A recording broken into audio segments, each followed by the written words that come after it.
안녕하십니까. 3월 21일입니다. 3월 달은 보니까 다섯째 주나 있어요. 걸쳐 있는 주가. 아무튼 3월 셋째 주가 시작되고 또 다음 주간은 우리가 기독교에서 고난주간 그리고 음, 부활절이 곧 돌아옵니다. 아, 오늘의 주제는 우리 뉴저지에 계시는 인민신학자 헨리 킴 목사님께서 준비했습니다. 사회 사본의 사람들, 예수의 가르침은 유일한 것인가? 네, 오늘은 사분학적 통찰. 자, 우리 무교 신앙과 신학 사랑방 3월 20일 목요일 순서 우리 헨리 킴 목사님께서 마이크를 켜시고 직접 먼저 강연을 해주시겠습니다. 네, 세계 각곳에 계신 우리 여러분 감사합니다. 저는 지금 뉴저지 에지워러 근처에서 살고 있습니다. 오늘 제가 할 내용은 사실 굉장히 방대한 부분을 오늘 잠깐 간단하게 어, 소개를 하면서, 그리고 아마 계속 이어져 나가야 될 것 같아요. 오늘 다 못할 것 같고요. 저는 물론 기독교 배경입니다. 제가 부모님들은 기독교인이 아니었지만 저는 기독교 학교를 갖게 됐고, 또 기독교 학교에서 세례도 받았고, 기독교 학교에서 계속 뭐 다른 학문을 했지만 계속 자라났던 그런 배경입니다. 아, 이미 아시는 분들은 아시겠지만 제가 이제 어, 작년 2023년에 센세이션을 일으켰던 넷플릭스에 나왔던 나는 신이단가, 거기에 나왔던 제임스의 초창기 멤버였습니다. 이제 그런 면에서 저는 오늘 제가 말하고자 하는 그 사회사반의 사람들, 여기에 대해서 제가 천착하게 된 계기가 있었습니다. 1980년대 초에 제가 거기에 조금 연관이 되면서 많은 신학책들을 접하던 중에 어떤 한 후배가 저에게 갖다 준 책이 이 책이었습니다. 여기 이제 껍데기는 안 보이고, 여기 Dead Sea Scrolls and Dead Sea Scrolls, 옥스퍼드에서 나온 책인데, 에드먼드 윌슨이라는 문학자가 만들어준 그런 책이었습니다. 이 안에 보면은 데드 씨 스크롤즈라고 이렇게 나와 있습니다. 그 당시에는 우리나라에는 거의 소개가 되지 않았던 그런 책인데, 어, 제가 오늘 이거를 위해서 잠깐 설명하고요. 사회사본의 사람들은 아까도 얘기했지만은 제가 지금까지도 계속 읽고 있는 것이 성경도 있지만은, 제가 읽고 있는 부분 중에 한 부분들이 사회사본입니다. 지금도 읽고 있습니다. 그러니까 사회사본에 나와 있던 어, 내용들도 검토해 보고 있고요. 그래서 먼저 그냥 사회문서 혹은 사회 두루마리는 무엇인가? 어, 제가 이제 한국에 있었을 때 가장 눈에 띄던 그런 플랜카드가 하나 있었습니다. 광화문 교보 빌딩 앞을 지날 때마다 거기에 바람에 오고 갔던 그 플랜카드의 문구가 책은 사람을 만들고 사람은 책을 만든다. 뭐 이런 거, 뭐 물론 교보 빌딩의 교보 문고의 그런 상술이었겠지만, 그 캐치프레이즈는 지금까지도 저를 사회문서를 통해서 그 사람들이 누군가 어, 항상 바라보게 했던 그런 것들입니다. 물론 기독교가 책으로 인해서 믿는 사람들이 많죠. 복음서도 책이고 또 책을 통해서 바울의 서신들도 사실은 책으로 만들어졌고 또 그 책을 통해서 저희는 기독교인이 됐고 또 기독교는 또 다른 많은 주석서들을 많이 만들어서 또 신학이라는 쪽으로 또 많이 가고 있죠. 물론 기독교만은 아닐 겁니다. 불교도 그렇고요. 또 이슬람은 조금 그 차원이 다르겠지만 이제 그런 것도 있었고 그래서 저의 뇌리에 사라지지 않았던 그러한 모습들은 바로 이렇게 사회 문서가 무엇인가 또는 사회 두루마리는 어떻게 만들어졌고 또 그 사회 두루마리를 만든 사람들은 누구였는가 이런 것이 저를 굉장히 좀 궁극적으로 관심을 두게 만들었던 그런 질문들이었습니다. 생각해 보니까 제가 존경했던 예수님, 나사렛, 갈릴리의 그 예수를 2000년 전에 만났던 사람들일 수도 있겠구나. 이제 그렇게도 생각해 보고요. 그리고 사회 문서에 있었던 조직은 어떤 조직들이었을까? 굉장히 그 호기심 때문에 제가 이 책에 더욱더 관심을 갖게 되었던 그런 이유라고 할 수 있겠습니다. 그래서 이제 제가 발견이라는 여기가 바로 그 와디 쿰란이라고 쿰란이라는 그런 그 사해의 그 밑부분에 있는 그런 지역인데 제가 그래서 데드시라는 이 지역, 이 사해라는 이 지역과 위에 보면 아인 페시카가 있고요. 이것도 성경 구약에 많이 나오는 지역일 겁니다. 그리고 쿰란이라는 거는 우리 성경에는 나오지 않죠. 이 이름 자체가. 근데 일단은 요 쿰란이라는 명칭이 여기 있고요. 그 다음에 엔게디라는 것도 아마 성경에 역사적인 성경에 많이 나오고 마사다도 굉장히 유명한 유적지죠. 어, 로마 군인이 마지막까지 항쟁을 했던 그런 성체가 있는 곳. 그래서 이 바로 그 맨 꼭대기 사해 북쪽에는 요단강이 이제 흘러내려오고 있고 요단강 바로 위쪽에 예리고라는 곳이 있고 그리고 에, 굉장히 가까운 곳에 예루살렘이 있습니다. 예루살렘과 쿰란 어떤 커넥션이 있을 것만 같은 그러한 이 그림들이 보여주고 있습니다. 그래서 아인 페시카 이 데드시로부터 해서 이 쿰란 일대 그리고 이 요단강 아래까지 요 지역적인 것들은 한번 우리가 볼 필요가 있어서 제가 올려드리고요.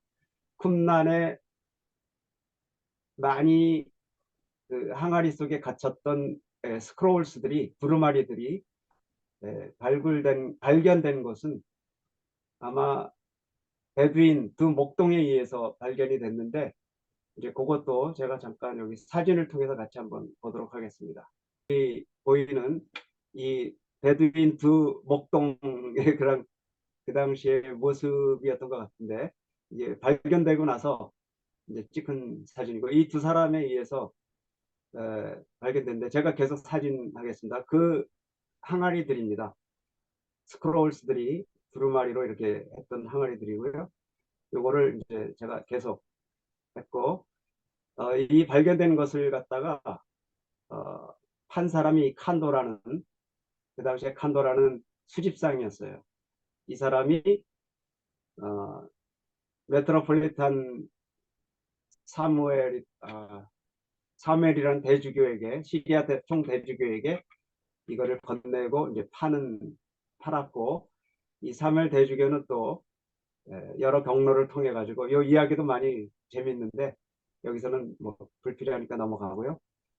그리고 요 쿰란 지역에 11가지 그 후에 이제 계속 소문이 나가지고 11군데의 그러한 동굴들이 발굴이 됩니다. 그래서 그 번호를 여기 한 거고요. 여기에서 이제 그 많은 유명한 성서적인 문서, 그 다음에 비성서적인 문서, 이렇게 나눠지는 그런 많은 문서들이 발견이 됩니다. 그리고 이게 이제 처음에 아까 얘기했던 와디 쿰란 그 유적지에 나중에 두보 신부를 비롯해 가지고 발굴단들이 여기에 가서 이제 발굴하게 된 그런 모습들입니다. 이게 첫 번째 케이브 1이라는 그런 동굴이고요. 그 다음에 이거는 케이브 4, 그러니까 제4동굴 해가지고 멀리서 바라다 본 그런 동굴입니다. 그리고 이 동굴이 네 번째 동굴 안에 그런 모습들인데 항아리들이 많이 있었는데 이걸 많이 다 치워진 후의 모습들이라고 볼 수 있겠습니다. 그래서 제가 오늘은 많이 말씀을 안 드리고 몇 가지만 얘기하고 그냥 마치려고 합니다. 두루마리를 이제 보면은 크게 두 가지로 나눠져요. 두루마리 그 분류를 해보면 비블리컬 머티리얼이라고 해가지고 이제 구분이 되는 것이 있고 또 non-biblical 그러니까 비성서적인 문서들이라고 해서 이렇게 두 가지로 크게 나눠지는데 이제 혹자들은 비블리컬 머티리얼이 훨씬 더 중요하지 않은가라고 얘기를 하지만 사실 그 비블리컬 그 성서 자료들은 크게 보면은 사실은 그게 중요한 거라기보다는 이미 유대 문헌 중에 많이 나와 있던 단편들이 굉장히 많이 있었습니다. 그래서 오히려 non-biblical이라고 분류됐던 초기 이 발굴자들이 모였을 때 분류를 했던 그 non-biblical 그 문서들이 오히려 더 중요한 내용들을 많이 예, 간직하고 있다. 즉 사해 두루마리를 썼던 사람들의 어떤 일상들 혹은 그 내용들 아니면 그 사람들이 갖고 있었던 어떤 사건들 거기에 많이 어, 담겨져 있다 이렇게 보면 되겠고요.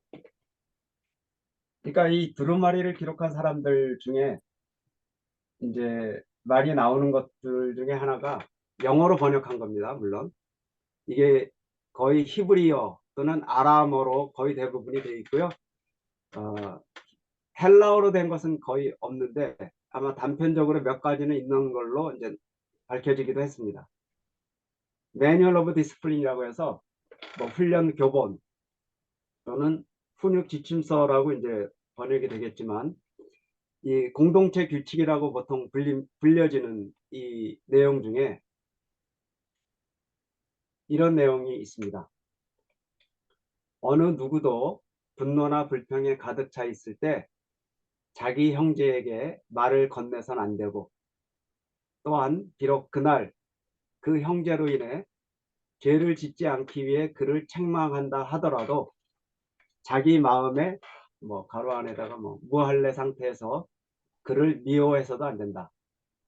사실상 어느 누구도 증인들 앞에서 이미 견책당하지 않은 자기 동료를 많은 사람들 앞에서 고소해서는 안 된다. 이제 이거를 이제 번역한 거예요. 이제 영어로 한 거를 이제 저는 또다시 한국말로 이렇게 번역해서 했는데 이제 여러분들은 이거를 보시면서 마치 마태복음에 나와 있는 어떤 그 내용들 같기도 하다는 것을 아마 느낄 겁니다. 그리고 또 하나 여기서 같이 이거는 12족장의 언약서라고 하는 그런 파편들이 테스타먼트라고 해서 12부족들의 언약서에 나와 있는 그런 내용입니다. 이제 여기도 보면 내가 노예로 팔렸을 때 만유해 주는 나를 자유케 하셨느니라. 내가 포로로 잡혔을 때 주의 강한 팔이 나를 구원하였느니라. 내가 배고픔에 처했을 때 주는 스스로 나를 기르셨느니라. 내가 외로웠을 때 하나님께서 나를 안위케 하셨느니라. 내가 병들었을 때 주께서 나를 돌아보셨느니라. 내가 옥에 갇혔을 때 내 주께서 나에게 호의를 보이셨느니라.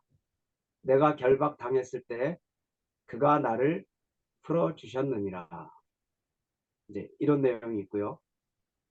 또 그 다음에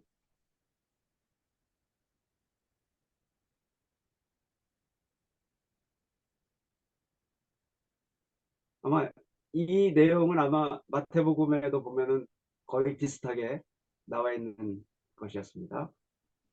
자, 이제 훈육지침서 3장 뭐 이 절은 이제 그 주석 마지막에 이거를 연구한 사람들이 붙인 이제 그거기 때문에 이거는 큰 의미가 없지만 그래도 3장 3절 거기에 나와 있는 그 내용을 잠깐 여기서 어, 말씀드리고자 합니다. 이 쿰란의 동굴이라기보다는 쿰란이라는 지역에서 그 공동체를 이루면서 살았던 사람들은 마치 우리가 성경 요한이나 뭐 세례자 요한이 마테마가 누가 그다음에 요한복음에 나와 있는 세례자 요한의 그런 모습과 같이 예, 굉장히 중요하게 여겼던 것이 세례였습니다. 그래서 훈육집진서보다 길게 잡아서 약 2세기 후라고 추정해도 될 여기서 이제 길게 잡았다는 얘기는 보통 대략 그 커뮤니티 공동체 이 살았던 사람들을 이제 이 세계 가지고 논란이 많이 있지만은 이제 보편적으로 받아들이는 학자들의 견해는 에, 신약의 복음서나 서신들보다도 약 2세기 전에 에, 이러한 공동체 살았던 사람들이라고 보는 것이 이제 일반적인 그런 견해입니다. 그래서 이렇게 얘기한 거예요.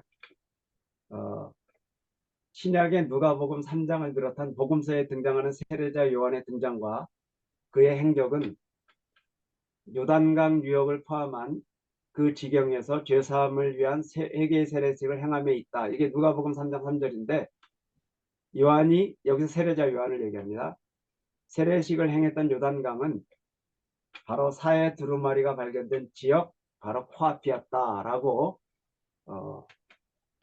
누가 얘기했냐면은 제가 아까 들었던 그 에드먼드 윌슨의 데드시 스크롤스에 나와 있는 그 에세이에서 나온 표현입니다. 그래서 오늘 제가 또 여기 이 광야에 살았던 사람들의 어떤 삶은 어땠는가 그 중에 한 문구를 여기서 그대로 여기서 따옴표를 달았습니다. 그러니까 이거는 사회 문구에 나와 있는 훈육지침서 비성서적인 non-biblical material에 나와 있는 community rule 그러니까 그 manual of discipline이라고 이제 영어로 번역된 그 규율에 나와 있는 8장 14절에서 15절에 나와 있는 한 부분입니다. 이들이 모든 규율에 따라서 이스라엘의 공동체 일원이 될 때 불우한 사람들의 삶에서 벗어나 광야로 가야 하는데 거기에 그 길을 예비해야 한다. 말씀에 적혀 있듯이 광야에서 주님을 위한 길을 예비하고 우리 하나님을 위하여 행로를 광야에서 곧바로 만들어야 한다. 자, 이 다운표에 있는 이 내용이 훈육지침서에 있는데 이것은 마치 복음서에 나와 있는 내용을 연상시키는 거죠. 네, 마가복음 첫 부분에서부터 이런 내용을 담았는데 여기서 말씀에 적혀 있듯이는 바로 이사야서 내용이죠. 그래서 훈육집진서에 담겨 있는 그러한 내용들이 과연 우리가 보고 있는 신약성서 혹은 구약성서에 있는 내용들과 어떤 관계가 있는가 이런 것들을 대비적으로 보여주고 있습니다. 자, 그 다음 제가 오늘 뭐 많이 얘기할 건 아니고요. 한 두 가지만 얘기하고 마치려고 합니다. 제가 여기서 이제 언급한 의의 선생, The Teacher of Righteousness라는 내용이 나와요. 이것이 이제 비성서적인 문서 중에 나와 있는 커뮤니티 룰에 나와 있는 그 글을 에드먼드 윌슨이 자기 에세이 형식 기행으로서 이제 쓴 내용 중에 나와 있는 것을 제가 여기다가 담은 겁니다. 그것을 이제 간단하게 얘기하기 전에 배경을 얘기하자면은 블란스의 유명한 그 구약 고문사인가 하여튼 제가 정확하게는 모르겠는데 당시 여러분들도 알고 있는 르낭이라는 아마 작가를 알 수 있을 겁니다. 르낭이 쓴 예수전이라는 게 있어요. 예수의 이야기. 이제 르낭과도 거의 같은 어떤 신학적인 견해를 갖고 있는 분이 이제 디오뽕 썸머라는 교수인데 이분은 굉장히 흥분을 했었던 분이에요. 이, 이 사회 문서가 이제 세상에 알려졌을 때 그리고 자기 자신의 수중에 들어온 그런 문서들을 봤을 때 예수의 어떤 역사성 그거를 사회 문서 속에서 발견하려고 노력했던 그러한 굉장히 거기에 필이 꽂혔던 분이었습니다. 그래서 듀퐁 썸머 이 신학자가 신학자라기보다는 아마 구약과 이 그러니까 고대 문서의 아주 정확한 그 고고학적인 그런 견해도 갖고 있었던 교수였는데 이제 그거를 여기서 필자는 윌슨입니다. 윌슨이 자기의 그 책 중에서 이렇게 쓰고 있습니다. 뒷봉 썸머 교수의 논증을 필자는 이미 위에서 요약한 바 있다. 그는 하박국 주석서 여기서 이제 하박국 주석서는 제가 잠깐 좀 이따가 잠깐 얘기를 하겠습니다. 아마도 기원전 41년 즉 줄리어스 시저가 죽은 지 3년 후에 쓰여졌을 것으로 믿고 있다. 그는 그 주석서 내에 등장하는 두 명의 인물들의 신원을 밝히려고 했다. 이들은 구체적 이름이 거론된 적이 전혀 없으나 사회 공동체 그래서 사회 공동체 섹트를 얘기하는 건데요. 역사 가운데 매우 중요한 위치를 차지하고 있었던 사람들이었다. 이 중 한 명이 의의 선생, 여기 Teacher of Righteousness, 뭐 이제 영어로 번역하면 그렇게 됐고요. 신적 계시의 혜택을 부여받은 제사장이고 스스로를 새로운 계약, 뉴 커비넌트로 지칭하며 가난한 자들을 회원으로 둔 공동체의 지도자이다. 그 선생은 하나님의 세우심을 받은 자, the elect of God으로 불린다. 그는 율법을 엄격하게 준수할 것을 주장하고 있으나 예루살렘의 제사장들과는 좋지 않은 관계에 있다. 계속해서 제가 읽겠습니다.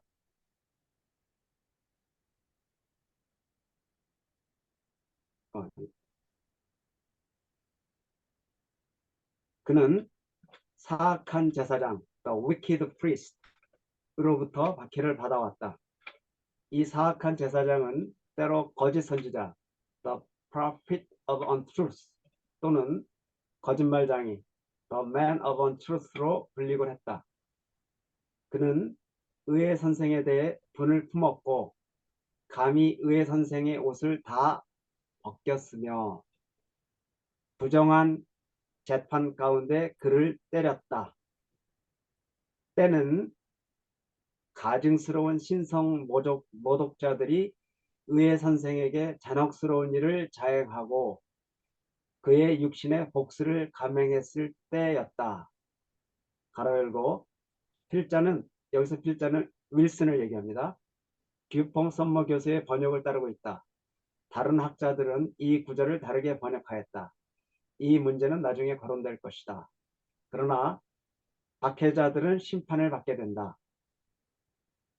그래서 축제가 끝나는 구원의 날 안식일에 의의 선생이 그들을 다 없애기 위해 영광에 휩싸여 그들 앞에 등장한다. 안식일에 그들은 모두 넘어질 것이다. 이제 이렇게 얘기하고 있는데요. 그리고 또 이제 그 다음에 그 이제 제가 여기서 또 했는데 이것도 그 훈육 지침인가 이제 그런 문서에서 나와 있는 내용입니다.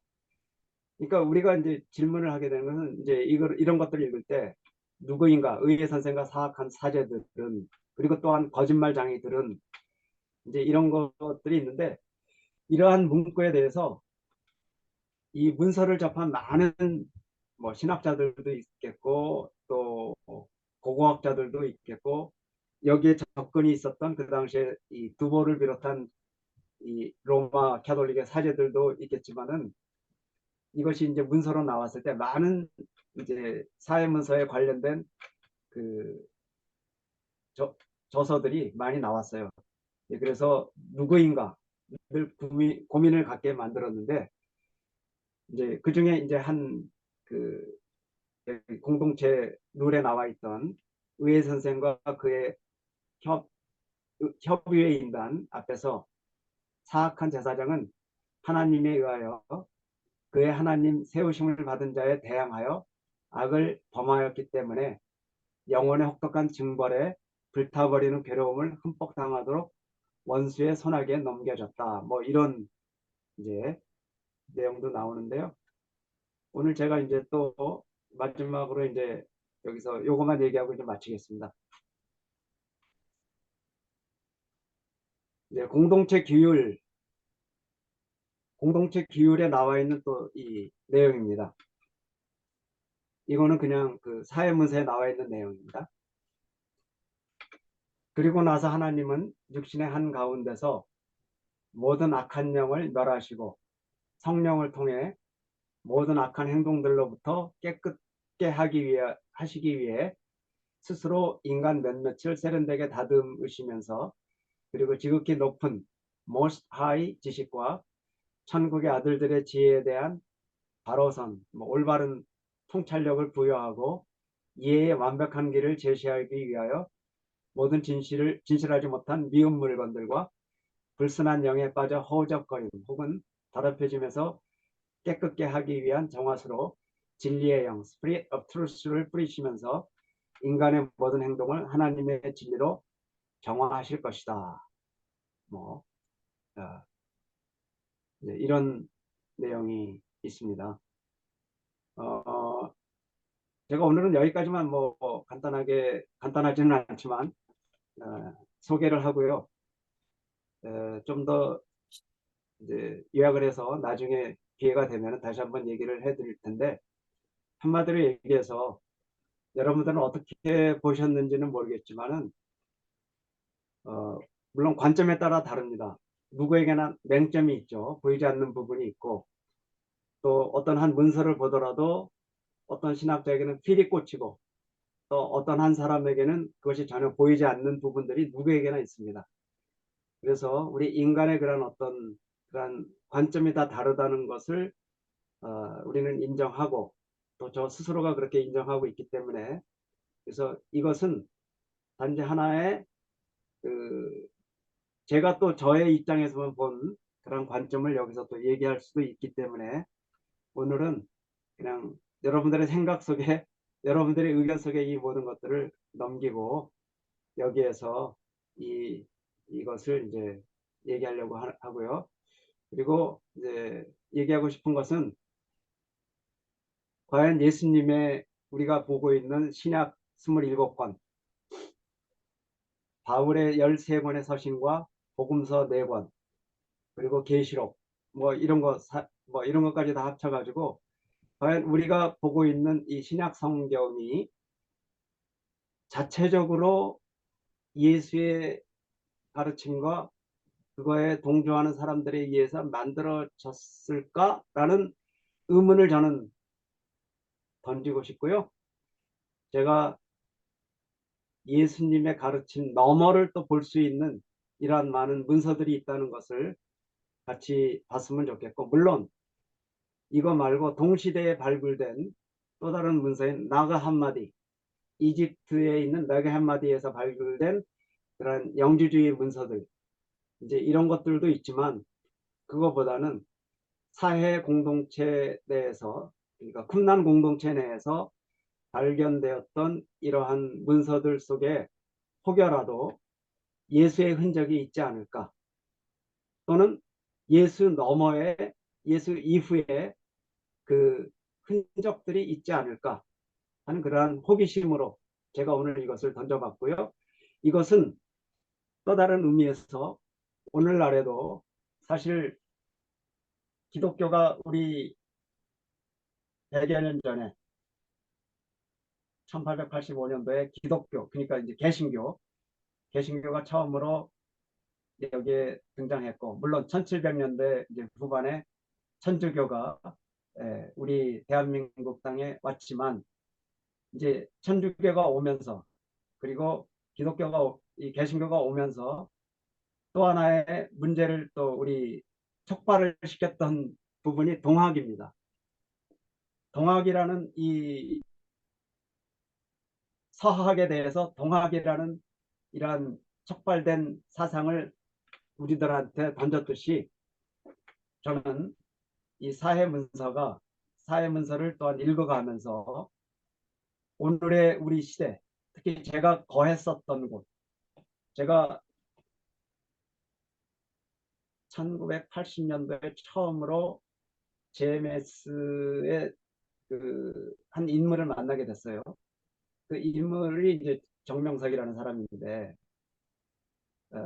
이 사람을 통해서 저는 그 나름대로의 어떤 여기서 나오는 의회 선생처럼 제가 여겼던 부분들도 있었습니다. 그리고 의회 선생에 대항했던 그런 일부의 사람들도 그 당시에 있었어요. 그리고 제가 20년을 거기에서 보내다가 여기는 아니다 하고 이제 뛰쳐나왔었는데, 이제 그런 측면에서 본다면은 이러한 것들이 사회문서가 옛날에 그런 한 고문서로 남길 것인가, 아니면 오늘날의 이 시대에도 여전히 유효한 그러한 일들을 하게 될 것인가, 이제 이런 측면에서 제가 던지는 하나의 저의 호소고, 또 저의 신학적인 그러한 의견이라고 말씀드릴 수 있습니다. 여기까지만 하고 저는 마치겠습니다. 구독과 좋아요 잊지 않으셨죠?